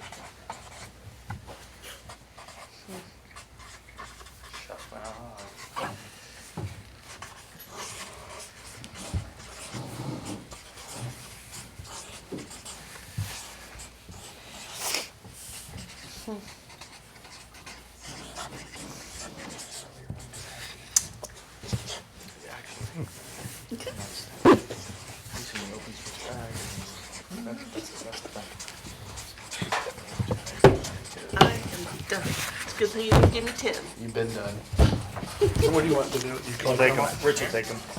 We're gonna record them the same way we did the other day, Rich, if you don't mind. Just get them out of Shane's hands. Quickly. Bending over. Maybe if you don't mind, maybe put them on the counter when you're not. Yeah. Oh, yeah, so everyone knows. This might be 2-1. I might have cheated. Uh-oh. You want maybe hammer right here. Sure, They're that's fine. Yeah, cool, thank you. related. Related. They're related. I love this deep thought. I really do. You guys are being really thoughtful. Love it.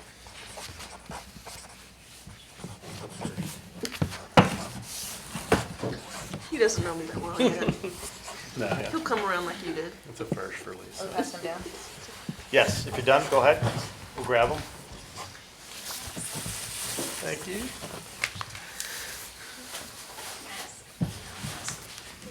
You're gonna be sad when I term out. Gonna be. And you're gonna get some mousy You're gonna be person sad in when I here. term out. I know. That's when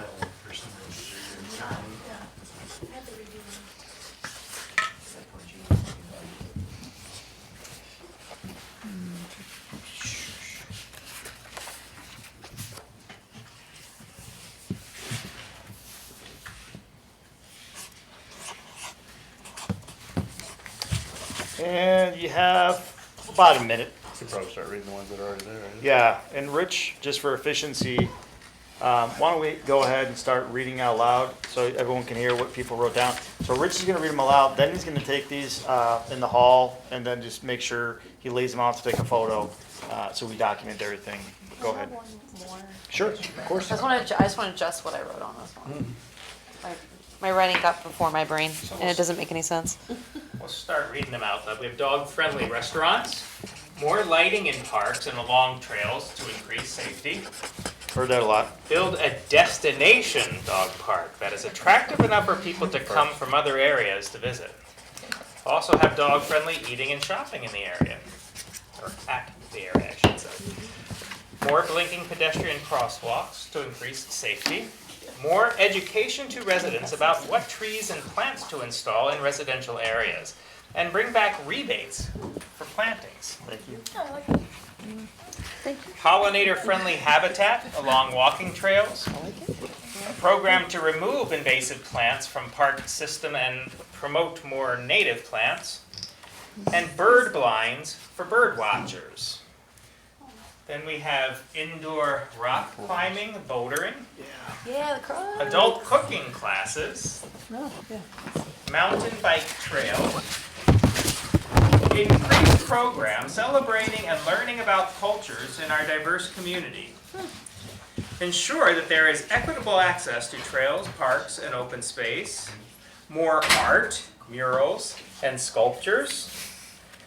Better signage when trail connection is not obvious. Better wayfinding. More extensive markets in open space locations, not in parking lots. More food trailer parks. Dog parks with water for swimming, notably. Not mine. A fully accessible playground and more poured in place paths for I don't wheelchairs. think they got that right. It's pouring wine. Clearly outlined sustainability goals. Building a community of people for different athletics. Adult sports lessons, try out new sports. Children's sports lessons that are cheap. The children or the lessons? Bike pump track. Dedicated biking paths for fitness. Mirrors at blind curves on the trails. Better walking connection across Con Street. And fair compensation for fee in lieu. Yep.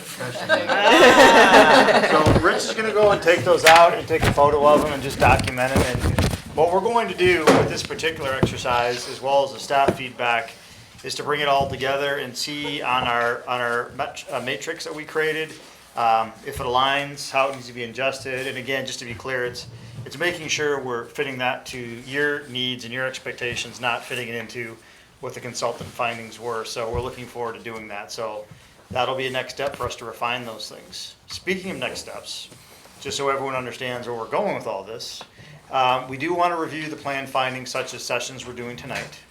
We want to explore possibilities just like we're doing tonight. Eventually, we're going to have more further along draft recommendations, as well as starting to consider how do we do all this stuff, so implementation strategies. We'll develop and present a draft plan to you, as well as to council, and we will review and revise and present the final plan itself. And then we'll follow up with the implementation workshops. That's one of the hallmarks that we do for our firm, an 18-month focus of staff, just having the opportunity to really move forward and accomplish the goals. And that's me. Should you have any questions or additions or anything like that, but I know we have a little bit of time remaining. Anything in particular, kudos to you guys. I mean, not every commission has the opportunity to go through a planning process like this. Pat yourselves in the back a little bit. I've never heard of engagement numbers this high, and you guys led that here. So if anyone asks, well, geez, did you talk to so-and-so, or how far did you reach? Further than we've ever heard anyone reach to getting the voices heard in their communities. You guys crushed it. Questions, concerns, ideas. There's a number of sessions that are coming up Tuesday at council. There's a work session, 5 o'clock. If you're able to attend that, Shane Maverick invited you. That would be great. There'll be additional dates coming up from additional council sessions, additional session here, as well as a session, one other session, commission. We'll go to planning and zoning. Yep. And we'll ultimately go to council twice for a hearing and a second hearing for approval.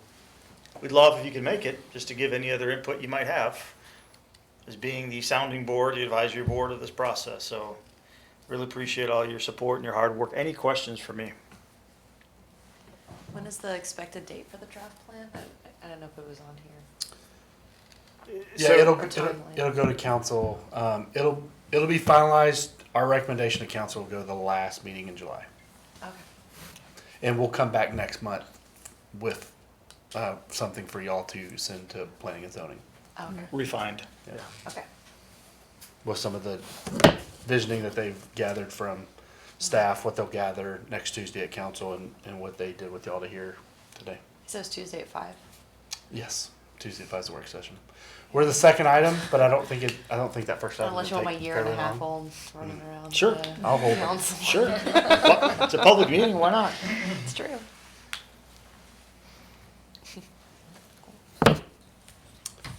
All right, thank y'all. Awesome. Thank you. Yeah, thank you. Thank you. Thank you. Thank you guys. That was fun. Oh, I stole your marker. Oh, thank you. Yeah, I'll collect the markers. I You really want it as a souvenir. Y'all did discuss and consider 5A. We have 5C. Yeah, you're not doing 5B, so 5C. We have B. So discuss and consider FY '24 user fee schedule. So just a reminder, any user fee changes and ultimate adoption would go through FAB, the Finance and Budget Committee, previously, and then would get wrapped up into the actual budget, which council would see a couple times over the course of the summer and would approve for adoption October and execution October 1. This year, city leadership is asking that instead of that user fee recommendation going to FAB, if a department has a board that they report to send that to that board instead. So this is the first time, I mean, I think we brought the fees to y'all last year before we would take it to FAB, but now y'all are the ones that are gonna be making the recommendation that'll fold into the budget. It will not go to the Finance and Budget Committee.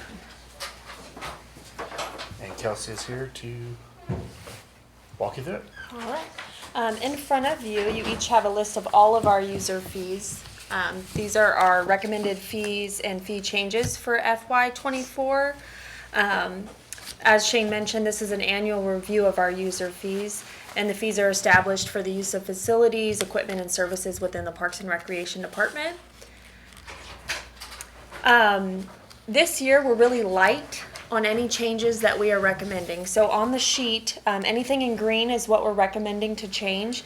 It's light because the master plan, in addition to all of the other things that you heard tonight, will also provide a cost analysis of services. So it will allow us to provide recommendations based on those cost analysis for fees across the board in FY '25. So this year, we're not going to make a lot of changes because we'd like to rely on that plan to make recommendations for changes. So this year, the fees we are adjusting are just to align with current practices or due to increased maintenance or costs that we're incurring. And then we're also proposing to remove the community garden fees that we have because the community garden is in a pause state right now.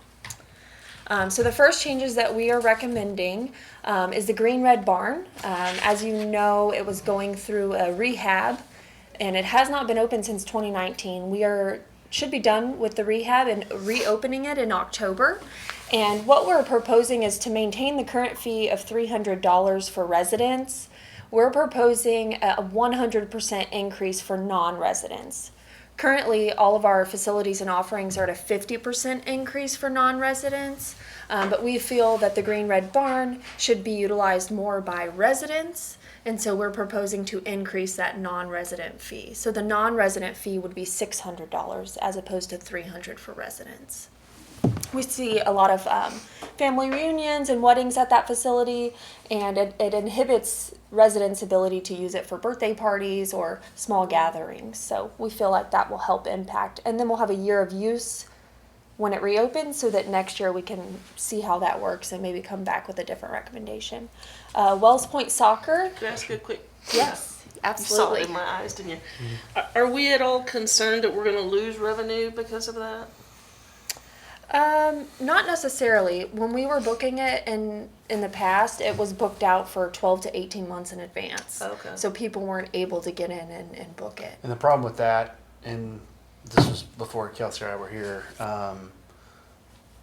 so it's a little anecdotal, but it was almost only being used for weddings at that point, or family reunions, because no one books a birthday party 18 months out, but sometimes you do a wedding or a family reunion that far out. And so, and not all those residents were Pflugerville residents. So then you're seeing this facility that you'd love to do a bridal shower or a baby shower or a birthday party or something smaller that you would like to do, but it's always booked, and then people are coming in from out of town to get married in it. So the idea is to not raise the current fee, but just maybe make it a little bit more expensive for a non-resident, and also probably more aligned for non-residents to be paying like a wedding venue type fee, but for residents potentially to still find value in that bridal shower fee or some sort of birthday party or whatever. Okay. I'm not opposed to it. I would want to make sure that we're not losing revenue because Sure. of that. Yeah. Absolutely. I think it's great. I think And it's been down residents for should, yeah, it's been down for a while. We had the structural survey that said that we need to do some structural improvements, and also coming out of COVID. So we finished out all of our rentals up until through COVID. COVID shut it down, the structural study. So we've been doing some improvements. So it's been down for a couple years. We're excited to get it back online and just kind of see what year one looked like with this potential proposed fee. And we can certainly track revenue, because it might also increase if there's more $600 fees coming in. Yeah. Or it might decrease, but we'll track it, Okay. definitely. Wells Point Soccer, this is a slight increase to match, we're adding in peak times to match to 1849. At 1849, we do peak and non-peak usage. So we'd like to mirror that over at Wells Point Soccer. So we would be, currently it's $15 per hour or $5 per hour all the time, and we'd be implementing that peak usage time to increase to $25 for the 11v11 fields and then $10 for the 7v7. And Wells Point's getting a $250,000 That's a good point. field improvement this summer. Does the PACEL still get the fee for that? They or- don't have exclusive use. Okay. So they pay us now. Okay, It used to be a per head fee for Yeah. Paisel at those fields, and now they pay an hourly rate. okay. They are one of the larger users of that park still, but they don't have exclusive rights. Okay, because I know you were saying that they were kind of Yeah, in charge. there was a transition. Yeah. Next slide. And then this is one of our program fee increases. This is for senior trips. You'll see this on the second page at the bottom. This one is I don't want to say tricky, but what we've done here is not only increase fees, but what we did was take the mileage of the trips and diversify those a little bit. So you can see in the green is what we have currently. So trips under 25 miles are a $5 fee, 25 to 50 or $10, and so on. And we're kind of spreading that mileage out. And the blue is what we're proposing. And this is just due to the fuel costs and the increase of fuel. But we also included our FY23 trips there, so you could see that it really won't impact that many trips in terms of users being impacted by those increased fees. But we feel like this would be adequate in helping us with the increase in the fuel costs for taking seniors out and about. Most of our trips you can see are in that 0 to 20 mile range, and they will maintain that $5 fee. But when they're going up and above 80, to 100 miles is when it would increase. Do they pay an additional fee for the event, right? Yes. So, okay. They pay their own way into wherever we're going, and then this would just be on the bus or to transport. And a lot of times you see the foodie events are super popular. So instead of 10 or 12 senior citizens all driving and navigating some busy traffic to get to Waffle Love, for example, they'll hop on the bus, they go to Waffle Love, and that costs them $5. And then whatever they eat, whether they split a meal or, you know, they pick at it or whatever, they pay for whatever they consume at that site. And then if it's a theater, same thing, it's $5 to go. And then if it's a $7 ticket for the theater, they pay that. Okay, gotcha. And sometimes it's just that camaraderie of being on the bus together that they Mhm. really like. And not having to do the traveling themselves. Yeah, sure. Traverse wonderful Austin traffic. The next slide this is an equipment fee. This is for our stage rental. So we currently have, this is on the last page in green. We currently have a stage rental fee for commercial and private, and then we have a nonprofit rate. And the commercial rate is $2,000. Our nonprofit rate currently is $750, and we are proposing an increase of up to $1,000. And this is due to fuel costs. We do transport the stage to the location that they're using it, and then also our employee rates have gone up. And so this would help cover that cost to deliver the stage and install the stage and then pick the stage back up. How often is that rented out? It's being more frequent, for sure. Yeah. I think we have 2 upcoming events in the next 2 months. Three. Yeah, Sorry, Memorial 3. Day, Pride. And and, Juneteenth. Juneteenth. June's a big month. But are these all put on by us or other people are renting them?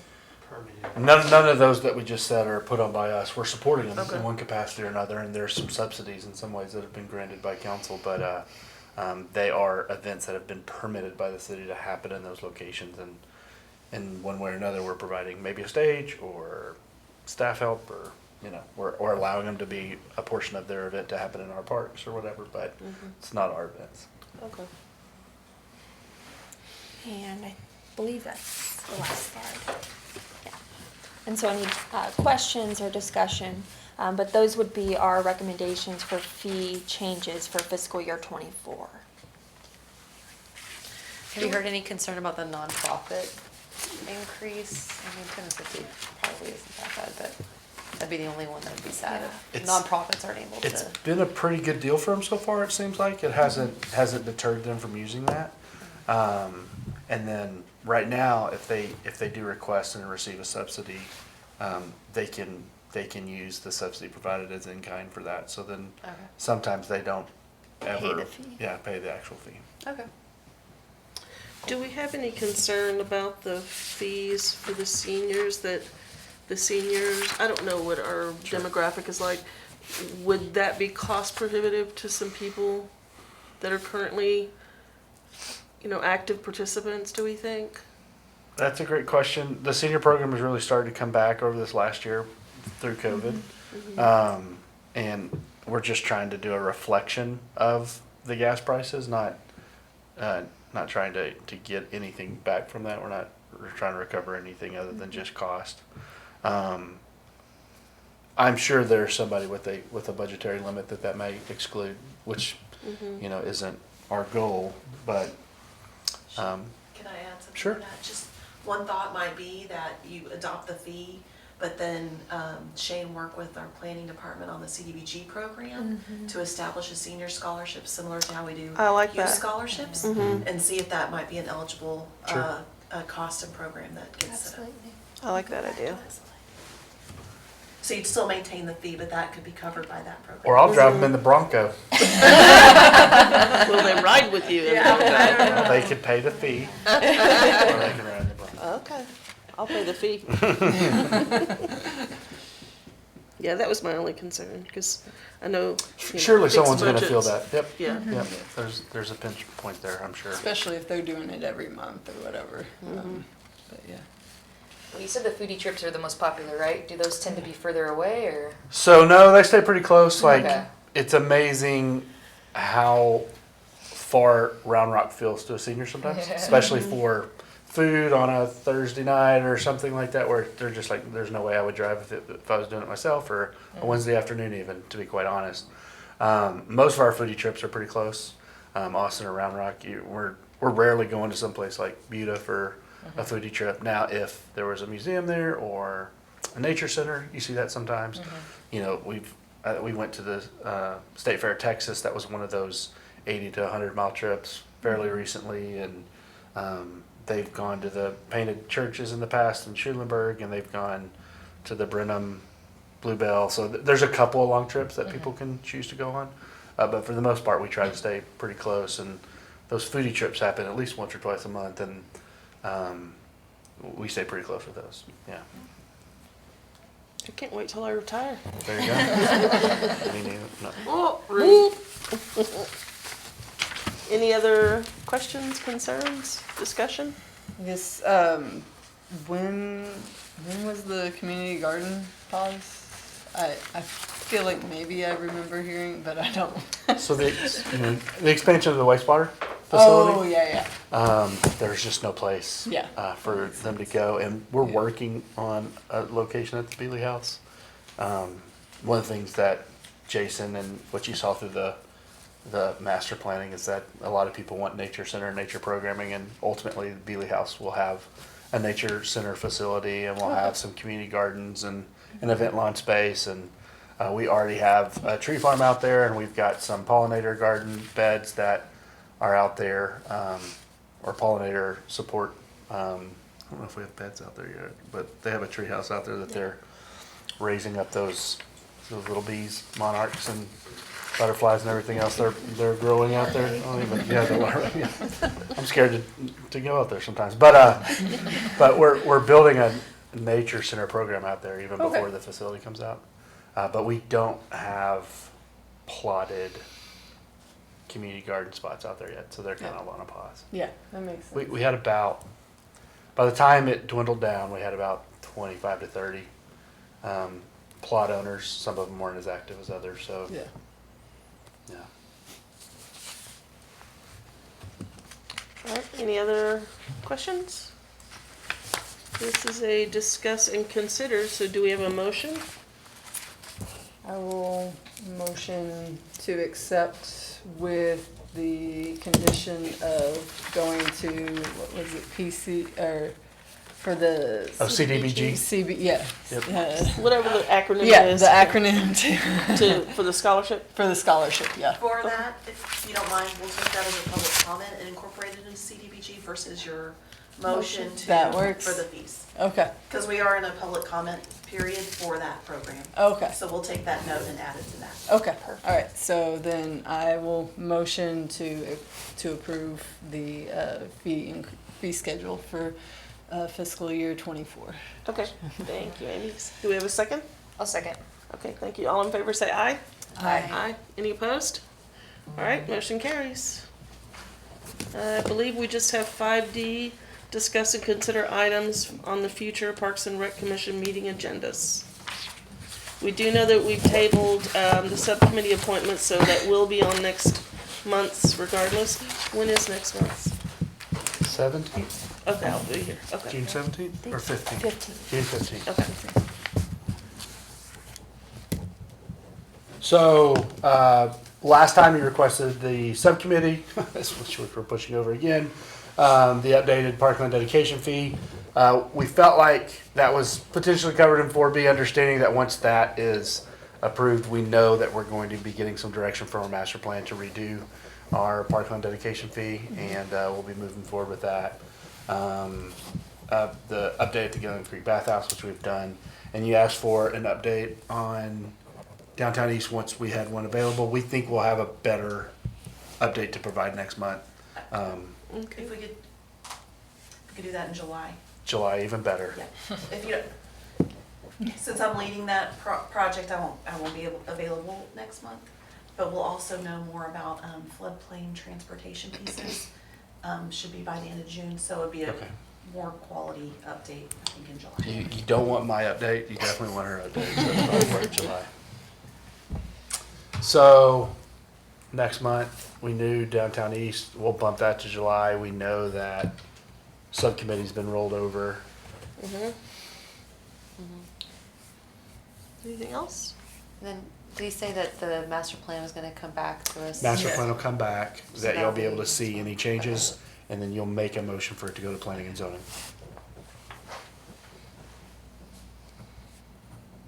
Any other topics? All right. I do believe we have motion to adjourn. Motion to adjourn.